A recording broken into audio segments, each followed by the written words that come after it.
बच्चों class 10 coordinate geometry का बहुत इंपॉर्टेंट क्वेश्चन हमारे पास है, एग्जाम में बहुत बार पूछे जाते हैं। ध्यान से देखो, in what ratio the line segment joining the point this, इन दोनों पॉइंट को ज्वाइन करने वाली एक लाइन सेगमेंट है, वो किस रेशियो में डिवाइड हो रही है, वाई एक्सिस से। ये पॉइंट नोट करो, वाई एक्सिस से डिवाइड हो रही है। ये हमने लाइन सेगमेंट बनाया, अगर वाई एक्सिस से डिवाइड हो रही होगी कुछ इस तरह से, आपको बनानी नहीं है वाई एक्सिस, तो ये वाला पॉइंट वाई एक्सिस पे भी होगा और ये वाली लाइन पे भी होगा। इसको 0, y मान लेते हैं। क्यों माना है? क्योंकि वाई एक्सिस पे ऐसे ही तो पॉइंट होते हैं जिसमें x की वैल्यू 0 होती है। बहुत बढ़िया।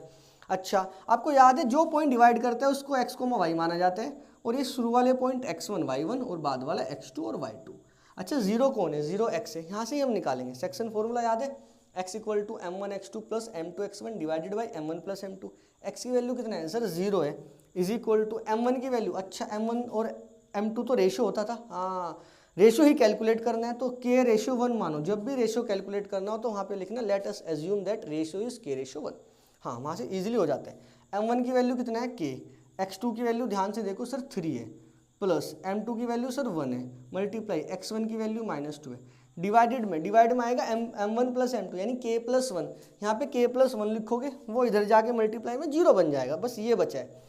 -2 मल्टीप्लाई 1 -2 इधर आएगा तो +2 बन जाएगा, इधर 3k बनेगा।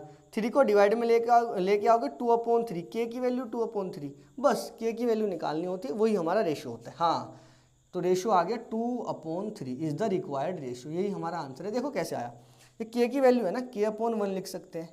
हाँ, यानी 2/3, k/1 का ही तो मतलब k रेशियो 1 है, और यही तो हमारा रेशियो था किसके वाले, इसके 2:3, बस यही हमारा आंसर है। सिंपल, k की वैल्यू निकालो, वही आंसर। आसान था ना।